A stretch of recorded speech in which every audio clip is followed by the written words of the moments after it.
The next bill on the calendar for the day, the clerk will report the bill. House File Number 3556, number 2 on the calendar for the day, an act relating to energy, naming the Community Solar Garden Program for Melissa Hortman. I recognize the member from Hennepin, Representative Acom, who will explain the bill. Thank you, Madam Speaker and members. I am honored today to be presenting House File 3556, a bill simply renaming the Community Solar Garden Program after Speaker Emerita Melissa Hortman.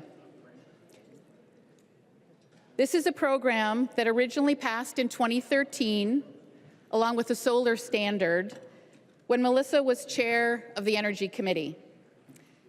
The program was reformed in 2023 to include goals for low and moderate income subscribers and annual caps. The establishment of the Community Solar Garden Program, or CSG for the cool kids, is a program that increases access to solar for so many. It reflects a bold and practical idea that clean energy should not just be limited to those who can afford rooftop panels or own their own home. It opened doors for renters and small businesses, and it strengthened local economies all across our state. Establishing the program also sent a clear message to the solar development community in Minnesota. Many of the solar developers are up in the gallery today, and I appreciate them being here. They joined us in the Energy Committee hearing for this bill, and their testimony was incredibly moving. They referred to Melissa as their hero, their champion, and the godmother of solar in Minnesota. One testifier shared that she had testified in committee in 2013 in support of the Community Solar Garden Program because it would allow her mom, who then was a renter, to be able to participate in the clean energy transition. Another testifier shared that he came to the Capitol as a young professional. Melissa took a meeting with him. She made time for him, as she often did, and that gave him the confidence he needed to start his business, which is thriving today. Preparing for this bill, I went back and watched the floor debate from 2013 when the Energy Omnibus Bill passed off the House floor. It was comforting to see Melissa in action. And it was fun to see some familiar faces. Steve Simon was presiding over the House that day. Representative Garofalo was, of course, asking questions of the author.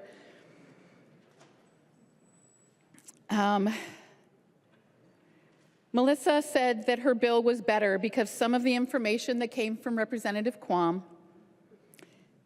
Aaron Murphy was present, Ryan Winkler, and so many more. This Community Solar Garden Program was one of Melissa's proudest accomplishments. Her bio on social media reads, Speaker, State Representative, and author of the Community Solar Garden Program. She traveled the country and the world, sharing about the benefits of this program, and it's held up as a model for other states to emulate. Melissa was proud of this program, and naming it in her honor is the least we can do to ensure her passion and commitment to distributed renewable energy is not forgotten. Thank you, Madam Speaker. I think there are a few others who want to speak to the bill.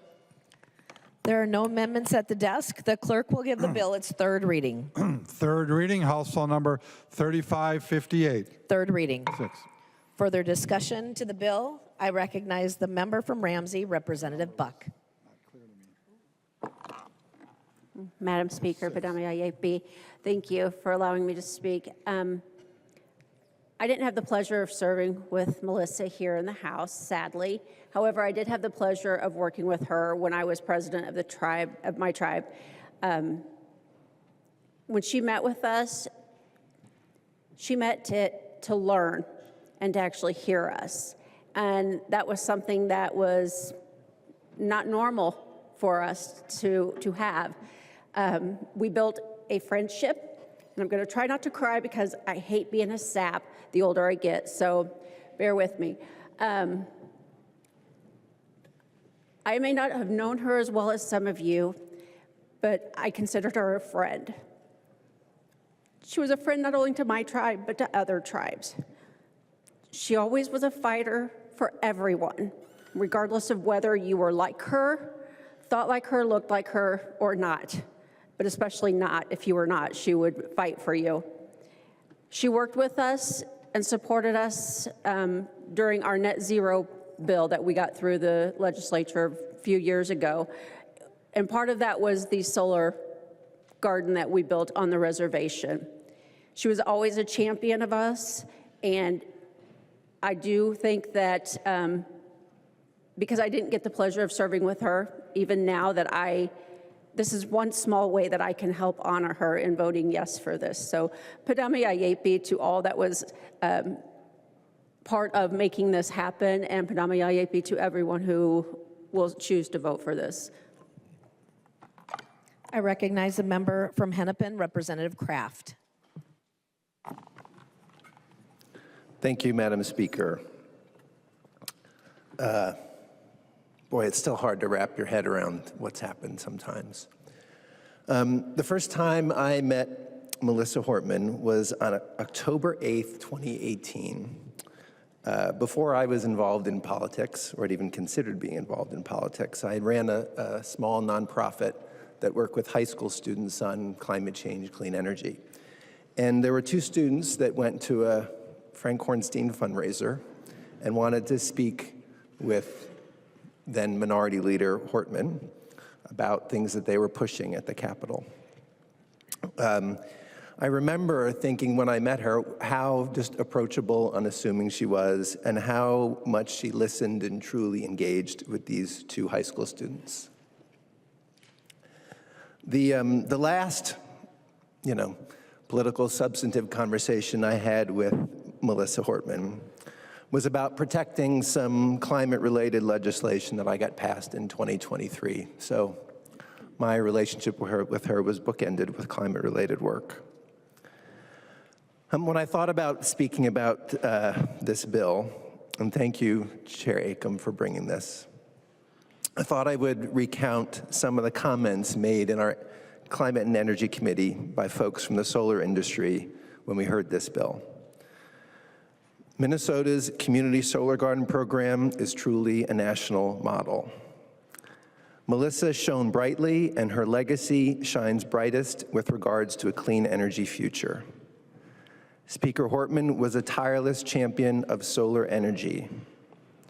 She had a combination of courage and kindness that was unique. I can think of no better way to honor her, and these are all comments made by others. And the Community Solar Garden program changed my life. I want to specifically talk about some comments and stories that Logan O'Grady, the executive director of the Minnesota Solar Energy Industry Association, talked about. Spoke about how their folks have a deep love for Speaker Emerita Hortman, and how their industry is born out of policy. They can point to one person that has created 5,000 plus jobs in the solar industry here. They have many names for her: representative, speaker, champion, fiercest ally, defender, five-star general, and solar godmother.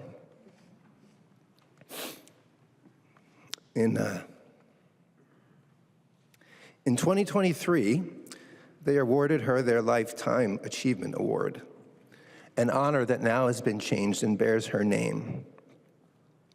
At the time, she joked with Logan, saying, "Hey, what should I do? Should I retire now?" But quickly assured Logan she had a lot of work to do. And she did, and still does, and I think that falls now onto all of us. So I urge support of House File 3556. I recognize the member from Ramsey, Representative Hollins. Thank you, Madam Speaker. I stand in support of House File 3556.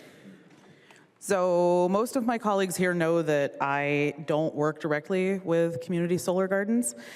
In fact, I've actively avoided it because it felt complicated and sometimes contentious. And in 2023, I was really happy to tell lobbyists that I don't know anything about that so that they would leave me alone when they were trying to sway me one way or the other. So in preparation for this, I spent a truly unreasonable amount of time looking at old videos and listening to Melissa's speeches when she originally passed the Community Solar Garden bill. I was hoping for some inspiration, some fancy language or a flowery description about the value of solar. And instead, in true Melissa fashion, I found a lot, and I mean a lot, of extremely dry data points about the rationality behind community solar gardens.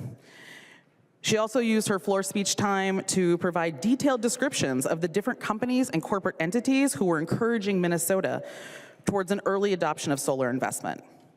It was maybe the most boring floor speech I've ever heard. And I'm not gonna lie, I was a little disappointed. I was seeking words of wisdom from our friend and our leader who's no longer here with us. I wanted a glimmer of insight into why she was pursuing this, or something that might give encouragement to this body going forward. But as I thought about that thorough, technical speech, I could hear Melissa in my head. The legislature isn't about showy floor speeches. It's not about flashy press conferences or even snappy TikToks. It's about doing as much good for as many people as possible. People don't care what you say, people care what you do. And Melissa did a lot during her time at the legislature. But community solar gardens remained one of the most important pieces of legislation that she ever worked on. And why shouldn't it? Since this body passed Melissa's bill, the solar industry in Minnesota has experienced exponential growth, with solar generation increasing more than 150-fold. Minnesota went from 1 megawatt to over 3,200 megawatts of installed capacity, and that was just at 2024. And solar-related jobs increased from 814 to nearly 5,000. It's currently one of the fastest growing sectors in our state. Melissa Hortman didn't just protect our climate with the Community Solar Gardens bill. She helped foster the creation of a whole new industry and promote billions of dollars in investment in the state of Minnesota. It's proof that ambitious and progressive agenda is achievable, and that it doesn't have to be a zero-sum game between idealism and pragmatism. But that was Melissa in a nutshell, believing that big dreams were possible, but not without time, persistence, and a lot of hard work. And maybe just a sprinkling of boring data points also. Earlier this year, we talked often about how a child born today would inevitably be impacted by the legacy of Melissa Hortman, and yet they would never know her name. It's up to this body to make sure that doesn't happen. I wholeheartedly support this bill. LFG. I recognize a member from Anoka, Representative Niska. Thank you, Madam Speaker and members. Speaker Emerita Hortman was a fierce defender of the House of Representatives, this institution, and the vital role that it plays in our democracy. And she really understood something fundamental about this chamber and our job. We are the people's representatives of every institution in our state government. We stand the closest to the people that we serve and that we answer to. She carried herself with a deep respect, as we heard. Thank you, Representative Hollins, for the boring data points. She carried a deep respect for the seriousness of the work that we do, the responsibility that's entrusted with us by our constituents. And that example is one that I hope each one of us learns from and carries with us with our own service to this great state. So today, as we cast this vote, as we honor her, let's think about her children, her family, and everyone who had the privilege of calling her a friend. And I'm thinking, especially today, myself, about my sister Leah and her husband Daniel, who were friends with who they remember as Missy from Blaine High School. They graduated, I think, a year ahead of her. But one of the last conversations I had with Speaker Emerita Hortman, a side conversation during the negotiations and as we were working out the budget last year, she was asking about Leah and Daniel, that they were part of the same group of nerds at Blaine High School. So remembering her and remembering all of them today. So members, renaming Minnesota's Community Solar Garden Program in her memory honors not just Speaker Hortman and everyone who knew her, but honors a cause that she championed and cared so deeply about, and honors the institution and the work that all of us should be inspired to carry on. It's a fitting tribute to her legacy and a service to our state. Members, please join me in voting green, appropriately enough, on House File 3556. I recognize the member from Hennepin, Representative Long. Thank you, Madam Speaker. One of the first places I got to know Melissa was when I was asked to guest lecture in a class that she was teaching on climate policy at the University of Minnesota with former Senator Ellen Anderson. And Melissa took it very seriously.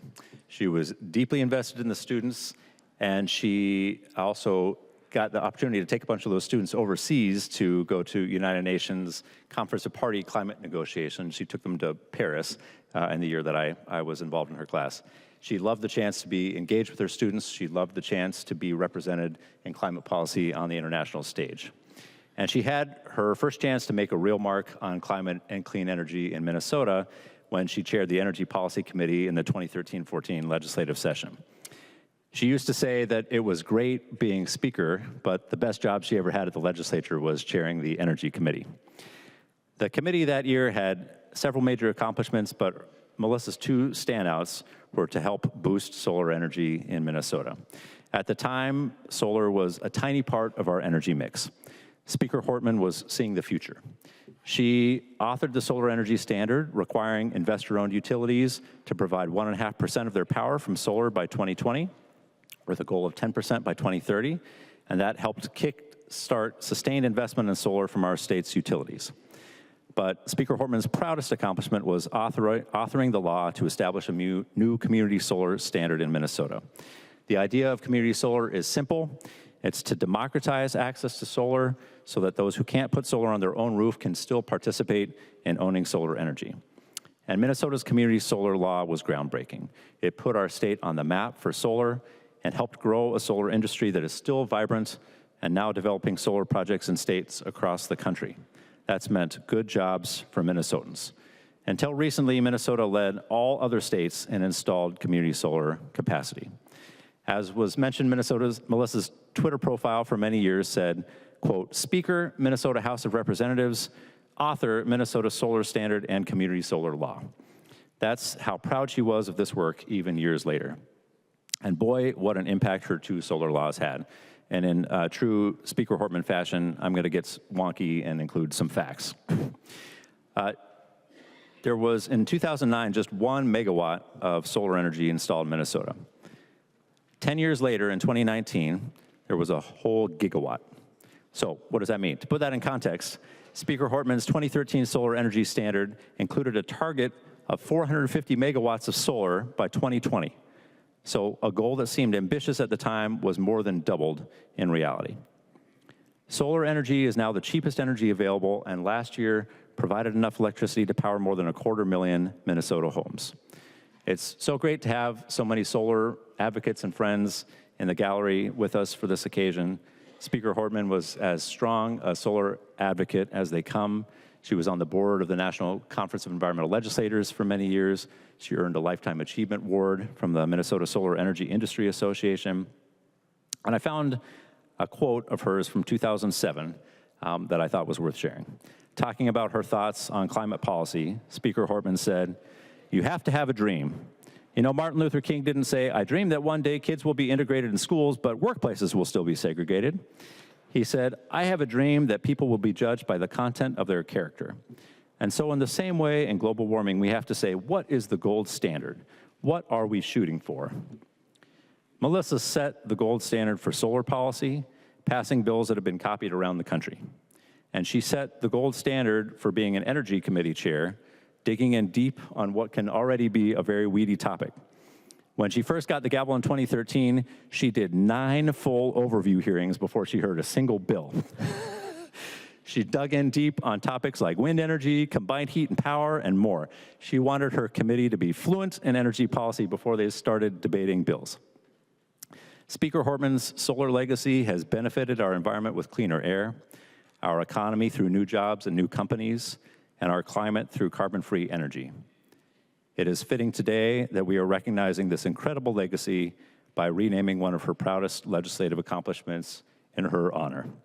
Shine bright, Speaker Hortman. I recognize the author of the bill, the member from Hennepin, Representative Acom. Thank you, Madam Speaker, and thank you to all of the my colleagues who spoke. I'm going to just share a brief story with you. It's quick. Shortly after Melissa's death, a friend called to offer support and told me a story that stays with me today. They said, "In hard times, we need to stand together, just like a stand of sunflowers, where the supportive group helps share the burden of the wind and strengthens one another.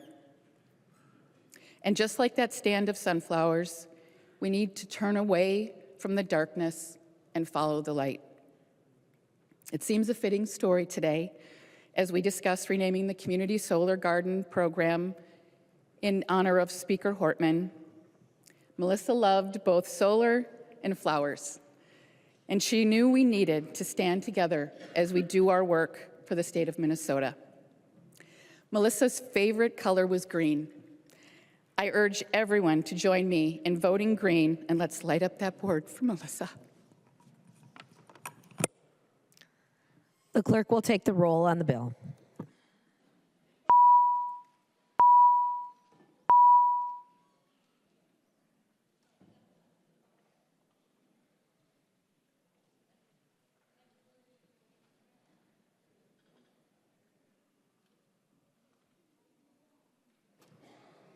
The clerk will call the names of the members participating remotely. Jones. Okay, go. Aye. Jones votes aye. Rarick. Rarick, aye. Rarick votes aye. The clerk will close the roll.